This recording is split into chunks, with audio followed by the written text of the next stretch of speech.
No al intervencionismo. Los gringos están en la olla, se piensan que invadiendo Venezuela resuelven su problema. Meten a Venezuela en el caso de Siria. Lo está promoviendo el Estado más narco que hay en el mundo, que son los... Fuerza Latina. México, Cuba y Colombia detienen lo que parecía una ofensiva imparable de Estados Unidos. En una jornada que estremeció al continente, 3 países alzaron la voz al unísono y marcaron un precedente que ya está siendo analizado en las principales capitales del mundo. Lo que comenzó como una supuesta operación contra el narcotráfico terminó siendo desenmascarado como un intento de intervención militar encubierta, con 3 buques de guerra y más de 4.000 soldados estadounidenses desplegados en aguas cercanas a Venezuela. Washington pretendía presentar la maniobra como una medida de seguridad, pero en América Latina fue percibida como lo que realmente era, una amenaza directa a la soberanía regional y a los recursos estratégicos de la zona. México fue el primero en reaccionar con una contundencia inesperada. La presidenta Claudia Sheinbaum recordó ante la comunidad internacional que la Constitución mexicana establece de manera expresa el principio de no intervención, y lo hizo con un tono que retumbó más allá de las fronteras, no al intervencionismo. No era solo un posicionamiento político, sino una declaración de identidad nacional. Con estas palabras, México dejó claro que no aceptará que se repitan viejas historias de sometimiento, enviando un mensaje directo a Washington: América Latina no es su patio trasero. El eco de sus palabras se sintió en toda la región, recordando que México, por su peso geopolítico y su cercanía con Estados Unidos, puede cambiar el curso de los acontecimientos cuando decide asumir el liderazgo. Desde La Habana, la respuesta cubana no se hizo esperar. El gobierno de la isla denunció que este despliegue militar respondía a una agenda política corrupta, diseñada para mantener a los pueblos de la región bajo amenaza constante. Para los cubanos, la historia es demasiado clara. Cada vez que barcos estadounidenses llegan al Caribe, no traen cooperación, sino sanciones, bloqueos y desestabilización. En este contexto, Cuba exigió que el Caribe sea respetado como una verdadera zona de paz, libre de maniobras extranjeras. Sus palabras, respaldadas por décadas de resistencia frente al embargo y las presiones de Washington, resonaron como un recordatorio de que la dignidad no se negocia. En Bogotá, Gustavo Petro elevó la tensión con un discurso cargado de dramatismo que comparó el escenario con lo ocurrido en Medio Oriente. Según el mandatario, una eventual invasión a Venezuela convertiría a la nación hermana en otra Siria, arrastrando inevitablemente a Colombia hacia un conflicto devastador. Petro describió esta estrategia como una economía de la muerte, donde los carteles y las armas prosperan mientras los pueblos son condenados al dolor y la miseria. Su advertencia fue más que un discurso, fue un llamado a la comunidad internacional para impedir que América Latina se convierta en el escenario de una guerra interminable fabricada desde afuera. Lo que estaba en juego era demasiado grande. Bajo el pretexto de combatir el narcotráfico, Washington buscaba establecer un control militar en el Caribe, con la mira puesta en Venezuela y en el futuro de sus recursos energéticos. Pero esta vez no encontró silencio ni sumisión. Encontró resistencia organizada. 3 países con trayectorias históricas distintas se unieron en un frente común para frenar el avance de una potencia que todavía se considera dueña del hemisferio. La coordinación fue clara. México aportó legitimidad política y peso económico, Cuba añadió la experiencia histórica de resistencia y Colombia sorprendió al romper con décadas de obediencia automática hacia Estados Unidos. La respuesta tripartita no solo fue una condena simbólica, sino un golpe directo a la narrativa de fuerza de la Casa Blanca. En cuestión de horas, lo que parecía un movimiento militar controlado se convirtió en una crisis diplomática que reveló que la unidad regional puede frenar incluso al poder más grande del hemisferio.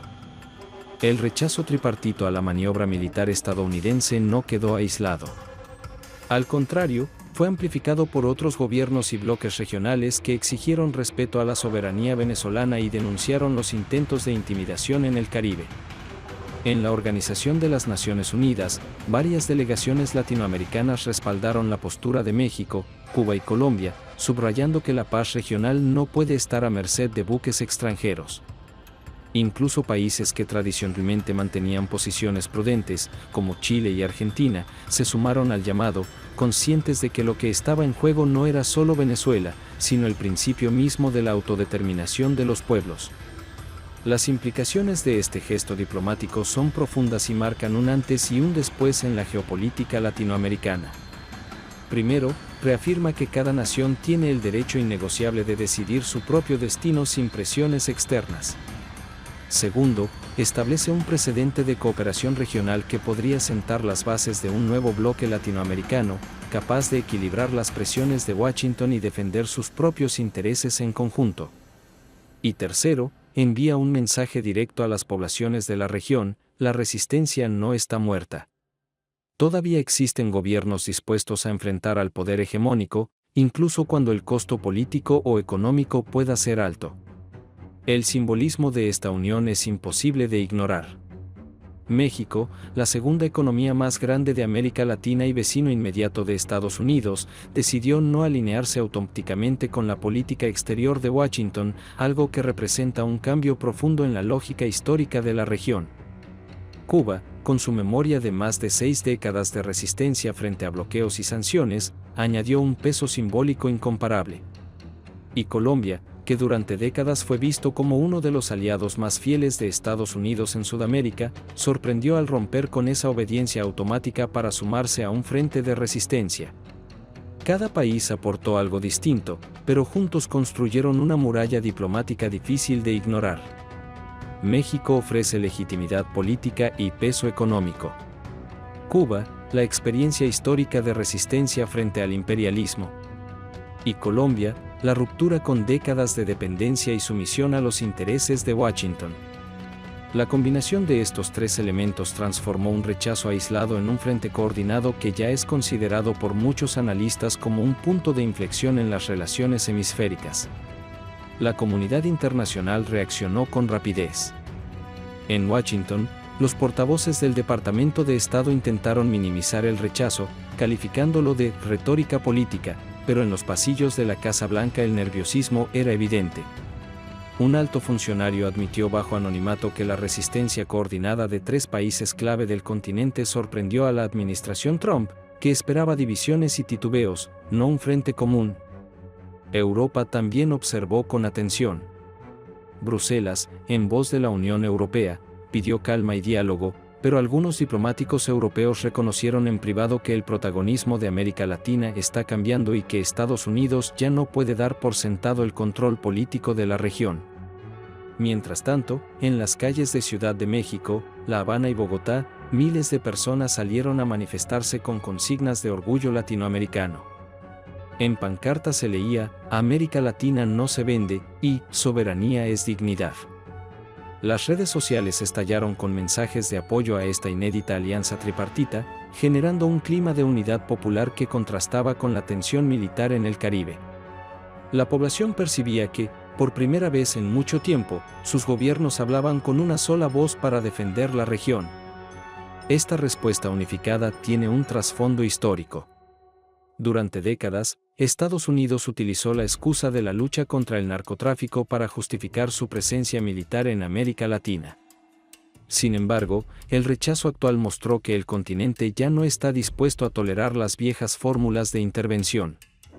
La narrativa del combate a los carteles fue desnudada como un pretexto, y la verdadera intención, el control geopolítico de Venezuela y de los recursos estratégicos del Caribe, quedó expuesta ante la opinión pública internacional.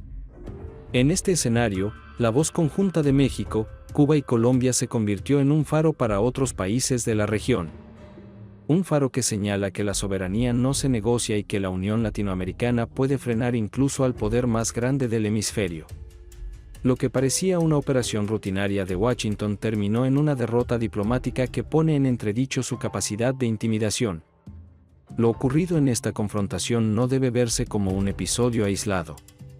Es el síntoma de un cambio más profundo, el despertar de una región que, por mucho tiempo, fue sometida a los dictados de Washington y que ahora busca escribir su propio destino. México, Cuba y Colombia demostraron que la unidad latinoamericana no es un sueño romántico, sino una herramienta real de defensa frente a la injerencia externa. En los análisis posteriores, diversos expertos han coincidido en que esta alianza podría transformarse en el embrión de un nuevo bloque regional. Un bloque que, más allá de las etiquetas ideológicas, se base en principios compartidos: respeto a la soberanía, cooperación económica, integración energética y defensa conjunta frente a presiones externas. Para algunos, se trata de un renacer del espíritu de la CELAC, pero con un cariz mucho más firme y estratégico.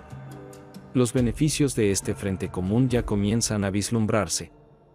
En lo económico, se abren posibilidades de crear corredores comerciales y energéticos que reduzcan la dependencia de los mercados del norte.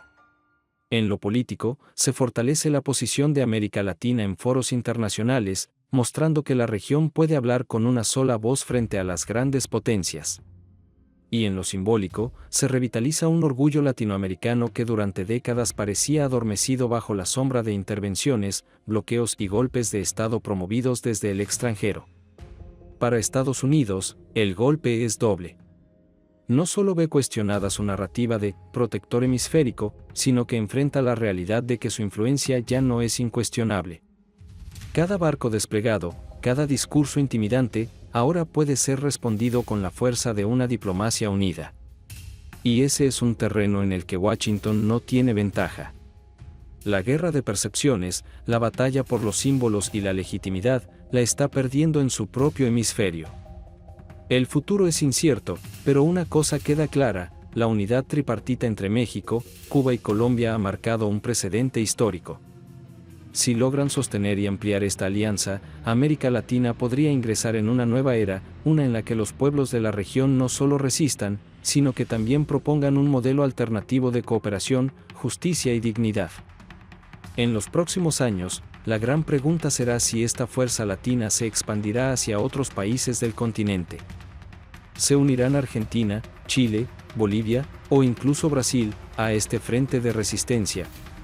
¿O quedará como un episodio puntual en el que tres naciones se atrevieron a desafiar el poder de una superpotencia? Lo cierto es que, por un instante, el tablero cambió. Estados Unidos se encontró con un límite inesperado.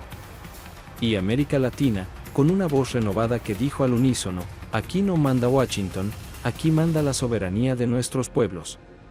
La historia aún se está escribiendo, pero el mensaje ya es imborrable: cuando América Latina se une, incluso el gigante del norte tiene que retroceder. Y esa, quizá, sea la lección más poderosa que este episodio dejó para las generaciones futuras.